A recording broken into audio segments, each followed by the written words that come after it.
안녕하세요. 마케팅학교의 주현종 마케터입니다. 자, 여러분들 저희가 라이브 같은 경우는 거의 처음인데요. 라이브를 하게 된 이유는 옆에 보시다시피 마케팅 이제 유튜브에서 정말 핫하신 곽 팀장님 모셨습니다. 자, 소개 한번 해주시죠. 네, 안녕하세요. 마케팅학교 시청자 여러분들. 저 마케팅이란 주제로 유튜브 3년 정도 운영하고 있는 곽 팀장이라고 합니다. 저를 이제 이미 구독하고 계신 분도 계실 거고 오늘 처음 보신 분들도 계실 건데요. 오늘 이렇게 마케팅학교 AMPM 주현종 마케터분과 이렇게 초대해 주셔서 정말 감사드리고, 오늘 이제 주제 자체가 2023년 트렌드 키워드로 준비를 해봤어요. 그래서 1시간 동안 재밌게 꾸려보도록 하겠습니다. 요거 보시고 나서 10시에 축구 보러 가시면 될 것 같습니다. 고맙습니다. 네, 저희 오늘 대한민국 축구도 있고 그렇기 때문에 저희 라이브도 끝까지 한번 시청해 주시면 좋을 것 같고요. 오늘은 이제 어떻게 보면 굿바이 2022, 헬로 2023 주제로 키워드 무려 10개를 가지고 각 팀장님과 한번 얘기해 보겠습니다. 혹시 준비되셨을까요? 네, 준비했습니다. 그럼 바로 첫 번째 키워드 한번 들어가 볼게요. 가보시죠. 첫 번째 키워드는 저희가 요즘 말하는 비소비, 절약 소비로 한번 말을 해볼 건데요. 요즘 아무래도 SNS 중심으로 워낙 좀 과시하는 문화라든가 욜로, 플렉스했다 이런 것들이 많다고 생각을 하는데, 네. 혹시 팀장님 생각은 좀 어떠세요? 정말 SNS로 인해서 아무래도 남들보다 조금 더 특별한 경험이나 이런 것들을 이제 아무래도 자랑을 해야 되는 그런 시대에 살고 있다 보니까 사실은 명품이라든지 그런 것도 그럴까요? 어떤 플렉스, 욜로 이런 흐름이 계속해서 이어져 왔었던 것 같아요. 그런데 이제 올해부터였었던가요? 조금씩 이제 경제가 어렵다라는 그런 뉴스 소식들이 막 들리기 시작하고, 그러다 보니까 계속해서 그런 인스타그램이나 SNS에 자랑을 하시는 분들 자체들이 어떤 모습이 좀 변화하지 않았나 이런 생각이 들어요. 그러니까 과거에는 과시를 하면서 내가 이만큼 더 좋은 제품, 좋은 경험 이런 것들을 하고 있어. 그런 것도 많이 올렸었잖아요. 실제로 스토리에도 많이 올려봤어요. 네. 근데 지금 상황이 조금 어찌 보면 변했다라는 생각이 들고, 그것을 의미하는 키워드 자체가 비소비, 절약 소비라고 생각을 해요. 얼마 전에 2023년 이제 트렌드 코리아 매년 나오는 네. 트렌드 서적이죠. 거기서도 이제 조금 다뤘었던 주제로 제가 알고 있는데, 경제 분위기가 좀 더 둔화되면서 조금 어찌 보면 이제는 꼭 필요한 곳에만 비용을 쓰거나, 혹은 예전에 이제 좀 과시했었던 그런 부분을 가지고 조금 더 돌아보는. 그래서 사실은 MZ세대 골프 인구가 사실 올해 네, 굉장히 늘어났었다 처음에 이렇게 얘기를 했었다가, 요즘 나오는 기사가 뭐냐면 골프 인구가 다시 줄고 있다. 왜냐면 일단 필드 나가면은 비용 자체가 적지 않거든요. 예, 그리고 무조건 4명 이상 가서 해야 되고, 이렇다 보니까 골프 인구가 다시 줄어들면서 MZ세대들의 골프 중고 용품이나 이런 게 시장에 많이 나오고 있다. 그래서 다시 예전으로 회귀해가는 이런 모습들이 사실은 보이는 거고요. 명품에 대한 것도 사실은 오픈런이라든지 이런 문화도 분명히 있지만 굉장히 양극화됐다는 생각이 드는데, 한쪽에서는 또 짜투리 금액이나 이런 것들을 굉장히 아껴 쓰는 이런 분위기도 사실은 있어서, 네. 조금 이런 것들이 내년 한 해 동안에도 소비를 조금 줄이는, 어떤 절약해서 쓰는 이런 비소비, 절약 소비에 대한 트렌드가 당분간은 지속되지 않을까라는 생각이고, 이거는 비단 개인뿐 아니라 기업에서도 사실 페이스북도 그렇고 10,000명씩 감축하고 트위터도 마찬가지고, 네네. 글로벌 기업들도 굉장히 인력을 지금 줄이고 있잖아요. 네. 그런 부분하고도 어떤 맞닿아 있는, 그러니까 경제 상황에서 계속 맞닿아 있는 어떤 이슈로 비소비, 절약 소비라는 키워드가 나온 게 아닌가 생각이 듭니다. 이게 어떻게 보면 경제랑 이제 기업적으로 말을 하면 되게 이제 머리가 아파지는데, 맞습니다. 네. 근데 이게 저희 일상에서 생각을 해보면 네. 먹고 살기 힘들고, 맞아요. 물가는 오르는데 월급은 안 오른다고 맞습니다. 하는데 다 골프는 치고 네. 다 좋은 데를 가더라고요. 맞습니다. 그래서 저는 우리나라에 참 부자가 많구나. 네. 그다음에 항상 좋은 차를 타고 좋은 집에 사시는 분들이 너무 많아서, 네. 저도 그걸 주로 지켜보는 입장이어서. 네.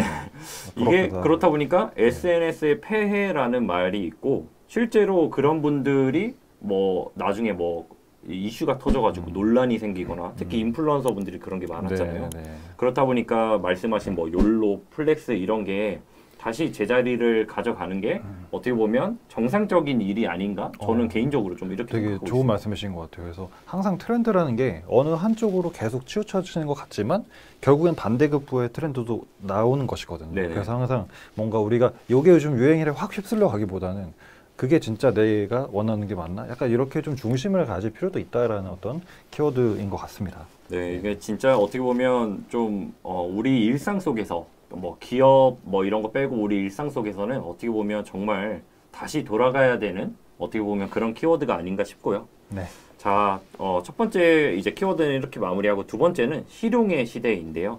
뭐 사람들이 항상 실용적인 구매라든가 우리가 이제 마케팅을 했을 때 구매자들도 실용적인 소비를 하고 이제 내가 잘 샀는지 이벤트 할 때 샀는지 괜히 이벤트 안 할 때 사면 좀 손해보는 네. 느낌인데 혹시 뭐 또 다르게 생각하시는 부분이 있을까요? 네, 그래서 앞에서 사실 이어진 내용인 것 같아요. 이제는 비용을 어디다가 써야지 과연 효과적으로 쓸 수 있을 것인가. 가장 대변됐던 키워드가 가성비, 그리고 가성비에서 더 넘어간 게 가심비, 뭐 나심비 여러 가지 키워드가 네네. 있는데 결국에 MZ 세대들도 그렇지만은 이제 있는 아까 월급이 안 오른다고 하셨었는데 네. 있는 돈을 가지고 효율적으로 투자를 해야 되는 시대인 거잖아요. 네네. 근데 투자를 한다고 해서 예전처럼 막 주식을 이만큼 사거나 막 코인을 사거나 이러기가 지금 쉽지가 않아요. 주식도 지금 다 안 오르는 네. 상태고 부동산도 떨어지고 그렇다 보니까 이거를 어떻게 해야 될까라고 해서 나온 게 짠테크란 단어인 거죠. 그러니까 짠내나는 이제 재테크다 짠테크인데 대표적으로 이제 우리가 주식을 거래를 하는데 해외 주식을 거래를 할 때 뭐 네. 애플 주식을 산다고 하면 애플 주식도 한 주에 상당히 비싸거든요. 네. 그렇다 보니까 한 주가 아니라 뭐 0.3주, 0.2주 이렇게 소수점 거래로 해서 조금 소액으로서 거래를 할 수 있는 그런 서비스가 각광을 받는다든지 혹은 요즘에는 그 큰 돈이 아니더라도 잔돈 이렇게 재테크 앱 같은 게 있는데 네. 그렇게 좀 짜투리 금액을 모아서 좀 성실하게 계속 차곡차곡 모을 수 있는 부분이라든지 요즘 뭐 카카오뱅크라든지 이런 적금들을 봐도 소액이지만 금리를 좀 높게 받을 수 있는 그런 상품들이 좀 이렇게 스팟식으로 출시가 네네, 되잖아요. 맞습니다. 그런 거에 좀 더 투자를 하면서 비록 작지만 조금씩이라도 그런 저축이나 투자에 대한 열망을 놓지 않으려는 그런 MZ세대들의 모습을 보이는 것이고요. 네. 이제는 MZ세대들이 주식 투자를 할 때 과거에 저희 그 어머니 아버지 세대들이 했던 것처럼 대량 매수라거나 이렇게보다는 매월 나는 5만 원씩 삼성전자를 살 거야. 매월 10만 원씩 카카오를 살 거야. 이렇게 적금을 들듯이 주식을 한다라는 거죠. 그게 조금 더 리스크를 줄이면서도 나중에 그 투자 휴가를 기대할 수 있는 그 양측 다 그 성립이 되는 것이기 때문에 그런 식의 투자 문화가 생기고 있다. 그리고 이제 한편으로는 아까 비용 효율을 되게 아껴 써야 된다고 말씀드렸는데 네. 제가 오늘 아침에 기사를 보니까 통신사에서 알뜰폰 가입자가 현재 지금 16% 정도 점유율을 가지고 있더라고요. 네. 근데 제가 개인적으로는 이제 LG U 플러스를 사용을 하는데 LG U 플러스 전체 가입자가 20%예요. 그 점유율 자체가. 네. 그러니까 알뜰폰하고 이제 4% 포인트밖에 불과 차이가 안 나는 것이고 그만큼 사람들이 이제는 조금 더 실용적인 소비로 많이 전환됐다라는 걸 보여주는 어떤 극명한 사례가 아닌가라는 생각도 좀 들었고요. 그리고 요즘에 이제 배달앱 같은 경우에도 뭐 배달 요즘 드셔보셔서 아시겠지만 조금 뭐만 담으면 무조건 2만 원이 넘잖아요. 네. 예, 저 혼자 먹는데도 한 끼에 막 2만 원, 2만 5천 원 이렇게 내야 되다 보니까 너무 이런 것들이 비합리적인 거 아니냐라는 논의가 시작이 되고 있는 거고 그렇다 보니까 배달 음식을 아파트 단지에서 같이 여럿이서 모아서 시킨다든지 아니면 이거를 방문 포장을 신청을 앱으로 해놓고 내가 가서 배달비를 이제 안 주는 대신에 받아오는 그런 형태로의 어떤 소비 문화가 어찌 보면 좀 더 실용주의로 가고 있다라고 보여지는 거고요. 또 최근에 이제 비용이 많이 드는 이제 그런 인테리어 공사라든지 이런 것들도 예전에는 우리가 인테리어 하면 집을 싹 비워주고 집 전체를 이렇게 몇 천만 원 들여서 하는 네네, 트렌드가 되게 많은데 요즘에는 집에 살면서 뭐 부엌이면 부엌, 화장실이면 화장실 이렇게 부분적으로 빠르게 뭐 3일 패키지, 5일 패키지 이렇게 해서 빠르게 시공할 수 있는 그런 트렌드가 많이 있다고 하더라고요. 그러니까 이런 것들이 이제 비용 전체적인 지출을 줄이면서 지출을 하는 그 명목에는 굉장히 효율적인 거에만 투자를 하는 그런 이제 모습들을 보이고 있지 않나라는 생각이 들어서 두 번째 키워드 실용의 시대라고 좀 잡아봤습니다. 아, 진짜 이게 약간 공감이 되는 게 이게 우리의 다 일상 속에서 있는 거거든요. 맞습니다. 그 뉴스에도 나왔는데 월드컵 때 치킨을 시키면 이제 대형 프랜차이즈 같은 경우는 뭐 포함해서 뭐 하면 3만 원이 거의 다 된다. 그래서 뭐 금값이다라고 하는데 실제로 오늘 축구가 이제 맞습니다. 있잖아요. 네. 근데 많은 분들이 대부분 이제 배달도 하시지만 대부분 방문 포장이나 아니면 프랜차이즈보다는 조금 저렴하더라도 내가 좀 빠르게 먹을 수 있고 싸게 맞습니다. 먹을 수 있는 곳들이 있다 보니까 네. 그런 것도 많이 찾는 것 같고요. 주식 얘기나 코인 얘기가 많이 이제 나오고 있는데 아무래도 파란불인 분들이 더 많지 않을까 해서 네, 훨씬 많겠죠. 아까 눈물을 머금고 좀 듣긴 네. 했는데 네, 저희는 어떻게 보면 실용의 시대에서 네. 살아야 된다는 점. 그다음에 세 번째 키워드는 나와 사회 모두를 위한 상생 소비 시대. 결국 뭐 ESG라고도 많이 표현을 하는데 이런 키워드에서는 좀 핵심 부분 어떤 게 있을까요? 사실 ESG라는 단어 자체가 좀 어렵죠. 예, 맞습니다. 결국에 뜯어보면은 환경을 생각하고 사회를 생각하고 지배 구조를 개선한다 뭐 이런 뜻을 가지고 있다고 하는데 주로 기업에서 쓰는 단어가 이제 ESG 경영이란 단어가 나온 것이고요.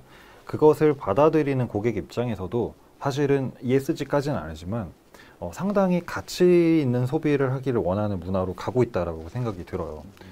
그러니까 예를 들어서 비건이란 키워드 아시죠? 네. 근데 비건이란 키워드가 작년까지만 해도 나왔을 때는 정말 어떤 자기만의 특별한 신념 혹은 좀 더 많이 신경을 쓰는 특별한 사람으로 여겨졌었는데 이제는 비건이라는 단어가 어떤 식으로 쓰이냐면 조금 더 나의 건강도 챙기고 환경도 보호하고 이런 나를 위한 소비이자 사회를 위한 소비를 하는 것에 대한 의미로 좀 넓어졌다고 생각이 되거든요. 네네.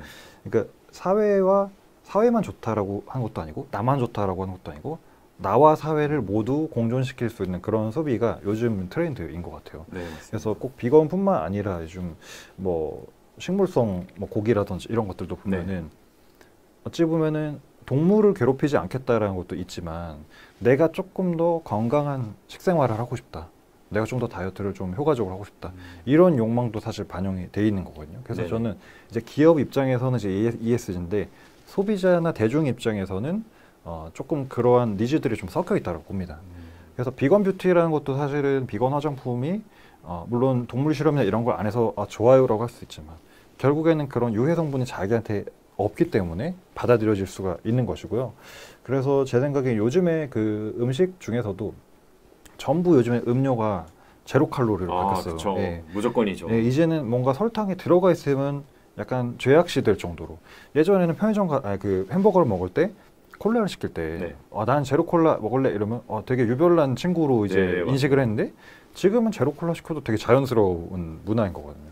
그래서 그런 것들이 나의 어떤 건강을 생각을 하면서 또 환경을 생각한 소비로 이렇게 연장선상이 있지 않나라는 것이고요. 그래서 이제 키워드 자체를 나와 사회를 모두 위한 상생 소비 시대다 이렇게 잡아봤고 또 음료뿐만 아닙니다. 술도 요즘에는 MZ세대들이 마시는 술이 예전처럼 막 부어라 마셔라 안 한다는 네네. 거죠.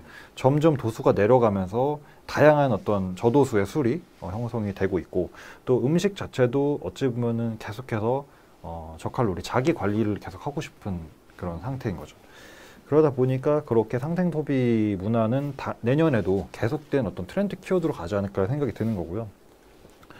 또 이제 패션 산업 같은 경우에도 보면은 과거에는 이제 스파 브랜드라고 해서 네. 빠르게 옷이 2주 만에 출시되고 또 2주마다 버려지고 이게 반복이 됐는데 환경 오염이 굉장히 좀 영향이 있다는 이슈가 있었잖아요. 그러다 보니까 최근에는 자라라든지 이렇게 대표적인 스파 브랜드 자체도 직접 중고 거래라든지 이런 걸 독려하면서 뭐 유럽의 유명한 백화점들 자체도 아예 중고 수선 그 코너가 1층에 자리 잡고 있더라고요.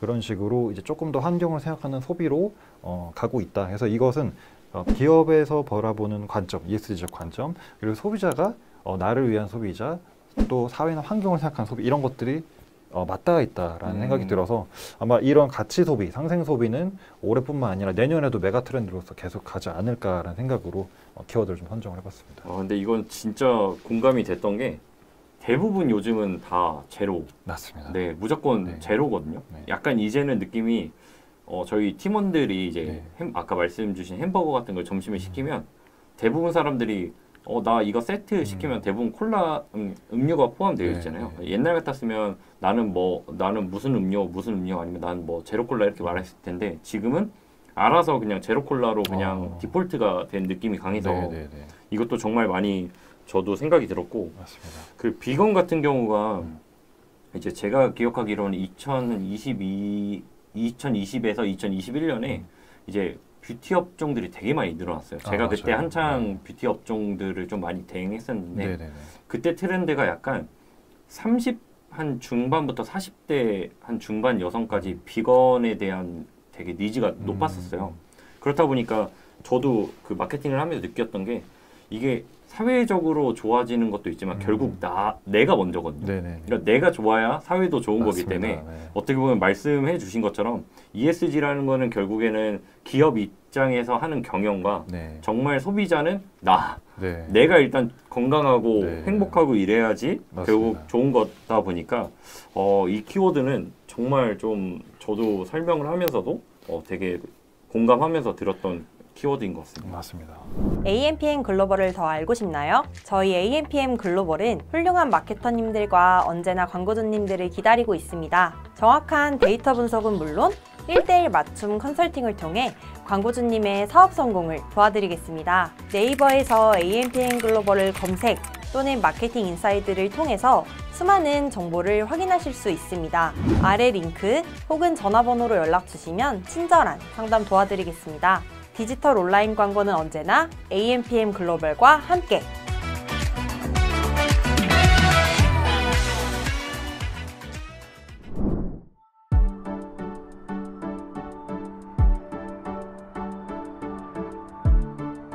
구독과 좋아요는 컨텐츠 제작에 힘이 됩니다.